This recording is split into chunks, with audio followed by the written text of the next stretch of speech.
ऐसा होता है ना कि वो 1 पॉइंट जीत लिया, 1 पॉइंट पीछे रह गया, या क्रिकेट में तुम बोलते हो वो पैसा दे दिया तो उनको मौका मिल गया, हमको नहीं मिला। अगर आप अपने को इतना मजबूत कर लिए होते, इतना परफेक्ट कर लिए होते, इतना शाणित कर लिए होते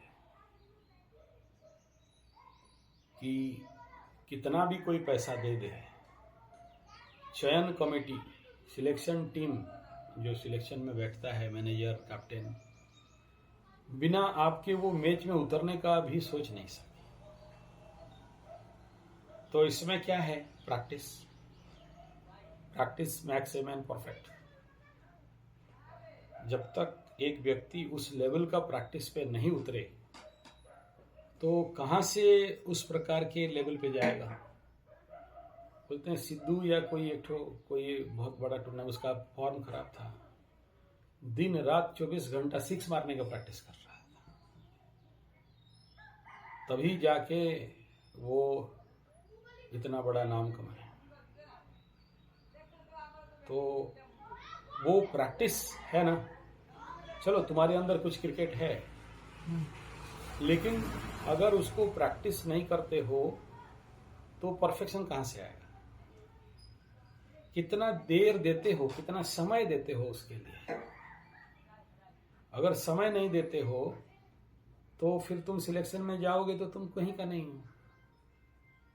और समय दिए हो तो तुम्हारा हर एक बॉल कह देगा कि इस बॉल में एक्सपीरियंस है, इस बॉल में घनत्व है, इस बॉलिंग में, इस पंच में वो पावर है कि मार के 32 झाड़ दे। बॉल पकड़ा तो बैट्समैन थर थर थर थर कांपना चाहिए। ये कब होगा?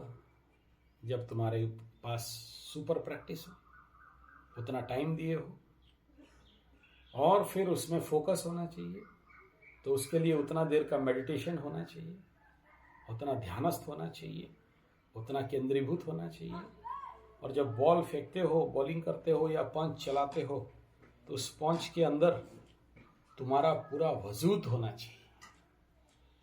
तो तुम्हारे वजूद को तुम्हारे कर्म में, चाहे वो बॉलिंग हो, चाहे पंचिंग हो, चाहे रनिंग हो, चाहे स्पोर्ट्स हो, चाहे कोई भी एथलेटिक हो, चाहे जैवलिन थ्रो हो, चाहे शॉट पुट हो, चाहे कुछ भी स्पोर्ट्स हो, जब तुम्हारे सारे शक्ति, तुम्हारे सारे वजूद एक केंद्र में नहीं आ जाते, एक स्थान में आके कंप्लीट सेंट्रलाइज्ड फोकस नहीं कर लेते, और फिर वो शक्ति बन के बवंडर होके अपने लक्ष्य को भेद करें, तो तुम्हें कोई हिला नहीं सकता।